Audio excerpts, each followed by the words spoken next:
The latest gender debate to hit the political stage on Capitol Hill this week, Texas Senator Ted Cruz sparring with Human Rights Campaign President Kelly Robinson during a Senate hearing discussing LGBTQ rights and transgender athletes when he asked her a seemingly straightforward question. I'm just asking, is there a difference between women and men? What I can say is that the NCAA has rules in place. They've had rules in place for the last decade, and when this competition happened, I'm going to try again. The rules were clear. Now, it's not a hard question. Is there a difference between women and men? Cruz asking the question again. No, I'm asking a question. Do you believe there's a difference between women and men? Most people could answer this very simply. I'm curious if you're willing to do so. Oh, absolutely. I'm just putting it into the context of the conversation that we're having. I think that there are definitions related to sex. Cruz would ask the question 5 times, and each time Robinson dodged the question. I think she actually does a disservice to her cause by seeming so unwilling to answer a very obvious question. And if the question is actually not an easy one for her, well, that's a bigger issue.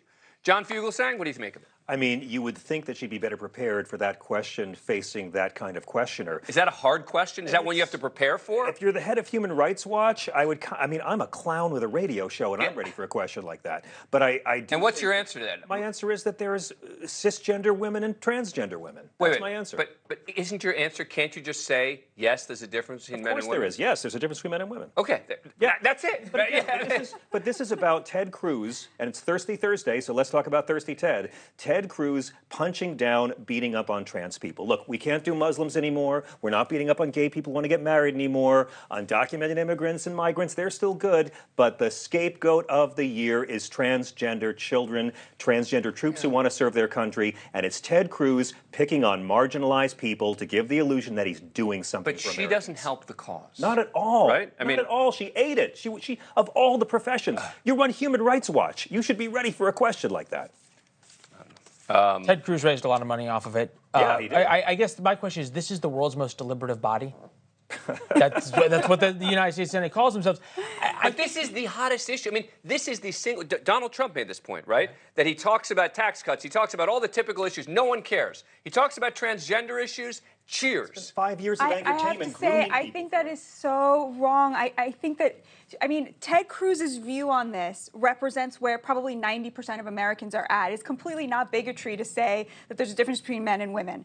However, the American people, especially the American working class, have real material problems. Yep. The struggle to achieve the American dream is very, very real. Yes. And what is the party that gets the vast majority of working class people obsessing over? It's this woke fight so that they don't actually have to talk about the material interests of the working class and how to get them the American dream. And it's maddening because the working class agrees with them on the woke stuff. What has the Republican Party done for non-millionaires since Nixon and the earned income tax credit? When has the Republican Party prioritized Donald Trump actually did a lot for working class When did they prioritize actually, working people economically, from an economic point of view, Trump's agenda was spot on for the working man, and they will tell you that. Actually, even Democrats. I spoke to a lesbian CNA in Florida last week who was telling me, yeah, he put money in my pocket. I mean, they will tell you this.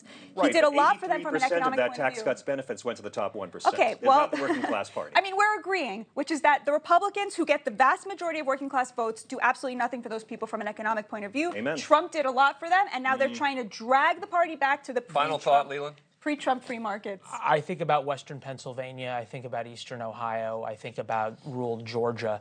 And to your point, the same people who voted for Donald Trump because they didn't like being told they were a bigot and didn't like being told they cling to their guns and their religion are the same people watching and thinking about the transgender issues. Thank you for watching. Go to newsnationnow.com to find NewsNation on your cable provider. And don't forget to click the red subscribe button below to get more of NewsNation's fact-driven, unbiased coverage.